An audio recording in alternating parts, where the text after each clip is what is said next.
the past few years, the pandemic, the spending spree, the skyrocketing of prices, the shrinking of supply has really had a lot of people questioning, where is the Swiss watch industry going? What does the future hold?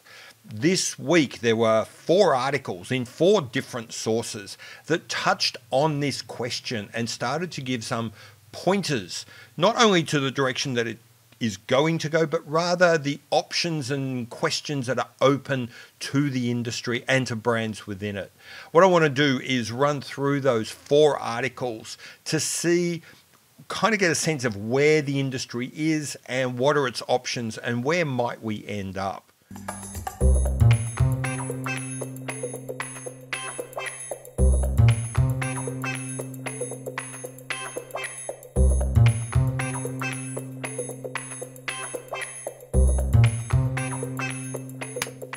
Okay, so first things first, I am not going to give you chapter and verse of everything that's in the article. I'm not going to try and tear it all apart. Rather, I'm really just going to give you the highlights of what the articles say and how they sort of flow from one to the next. So we start with an article from Hodinkee, which is, as increasingly is their want, something of a defense by Hodinkee of the big brands.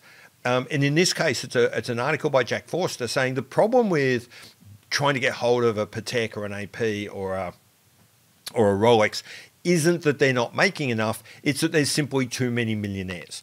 That the natural growth of the economy and having more people make more money and having more people who are in that kind of high-end disposable income area means that there's necessarily an inevitable increase in demand, and that it's not really the fault of the brands that it's becoming harder to get their watches. So with that article still ringing in my ears, I then read the next article, which was over on Watch Pro, written by Robin Swithenbank, talking about how the idea of exhibition-only watches are A, growing, and B, a terrible thing, and C, kind of represent a turning point for the industry, a real inflection point where they need to make a decision. Robin's basic premise is that exclusivity, a little bit of exclusivity, is a good thing. But like any good thing, too much of it becomes a poison. At some point, hard to get becomes impossible to get. At some point, people are going to start asking the question, I've got the money, why isn't my money good enough? At that point, exclusivity starts becoming exclusion, and you start running the risk of people saying, screw you, I'm not playing this game anymore. Robin makes the point that right now, when we're getting to the... Oh, I've jumped ahead. One of the things that Robin points out is that in this environment, brands like Rolex, AP, Patek have come out and explicitly stated that they will not increase their production. They are capping their production at relatively low numbers. I think it's like 50,000 for people like AP. And it is a much bigger number for Rolex at about 1 million. But they've said they are not growing beyond there. Robin's point is that in a world where you know that the cohort you can sell to is growing, as evidenced by the Hodinkee article, to cap your production is to effectively and knowingly reduce your supply. And that's where we hit Robin's question, which I'm going to read now because I don't want to misquote him. And what he says is, watchmaking has a choice at this point, and it's a simple one. Does it want to be a recherche, a low-volume market serving the few, or does it want to be a global force, a product and a brand known and loved by many?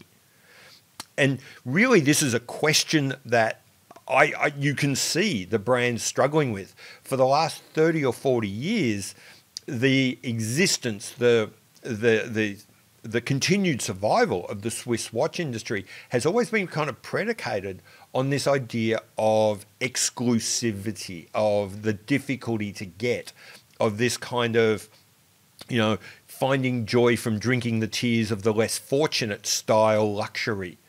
And Robin is asking the question, where does that go? And is that where the Swiss watch industry wants to be? Jean-Claude Biver is quoted by Robin Swithenbank saying that's not your only choice, that the Swiss watch industry can be different. It can seek to grow. It can make more watches. It can sell more watches. JCB is recorded as saying in 2019, in a world of 7 billion people, how can the Swiss watch industry only be selling 20 million watches a year? And Robin Swithenbank makes the point that 3 years later, that number hasn't grown, despite the fact that there are so many more richer people. So with that question thrown out there, the next article becomes really interesting. And this is the one from Time and Tide, where they're looking at some recent quotes from Nicholas Hayek, CEO of Swatch, talking about the impact of the Moon Swatch on Moon Watch sales. Because this is a really interesting point. That release is kind of like a lab experiment. In fact, no, it's not a lab experiment. It's a real world experiment sort of answering the question, is being more accessible, is selling more watches actually viable? Or was Jean-Claude Biver smoking dope and we have to stay exclusive, we have to stay sort of locked in place? I know when the Moon Swatch came out, virtually everyone said it was a disaster. Right up until they saw the cues, and a lot of people changed their mind very, very fast. But in those first hours, there was a lot of commentary, and even afterwards, there's been a fair bit of commentary, that this is going to be a disaster for Omega, that this cheapens the brand. Who would want to buy a $7,000 watch when you can buy a $250 plastic version effectively from the same company? Well, the Time and Tide article answers that question emphatically and says, you know what, a lot of people want to buy that Moon watch. Nicholas Hayek has come out and said that since the release of the Moon Swatch, the $250 bioceramic plastic toy that so many of you hate and thought was going to ruin Omega, sales of Omegas generally, Moon watches specifically, and Speedmasters somewhere in the middle have gone gangbusters. Sales of the Moon Swatch through their boutiques have increased by 50%. Sales of Speedmasters generally have also increased. There's a backup to that. The CEO of Watches of Switzerland has come out and said since the release of the Moon Swatch, they've experienced increases in demand for all Omega products. So that article is really interesting, especially read in that order, because it kind of gives an answer to that question that Robin asked, or it doesn't really answer the question so much as what it shows is that question of who does the Swiss industry want to serve? What's their model of luxury going to be? Is a live question. It's not an academic question where really only one answer is possible.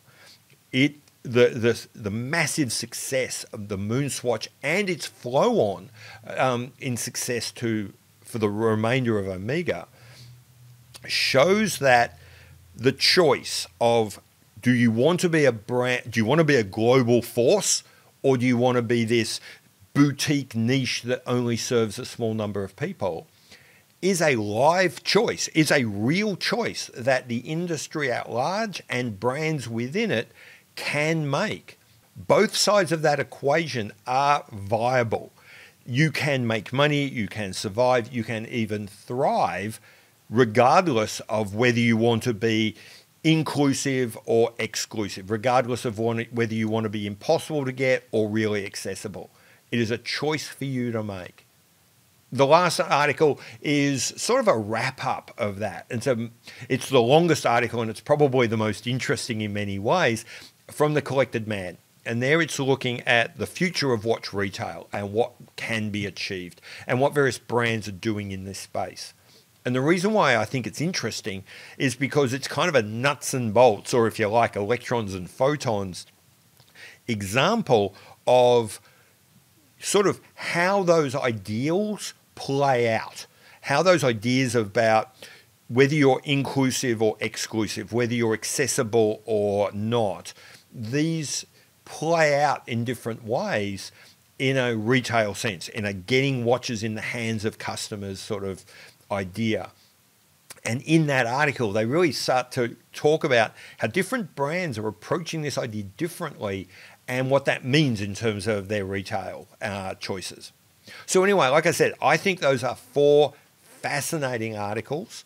Yeah, so that's it. That's how I saw some of the discussion about the state of play of the industry and the options open to both the industry as a whole and the brands within it right now.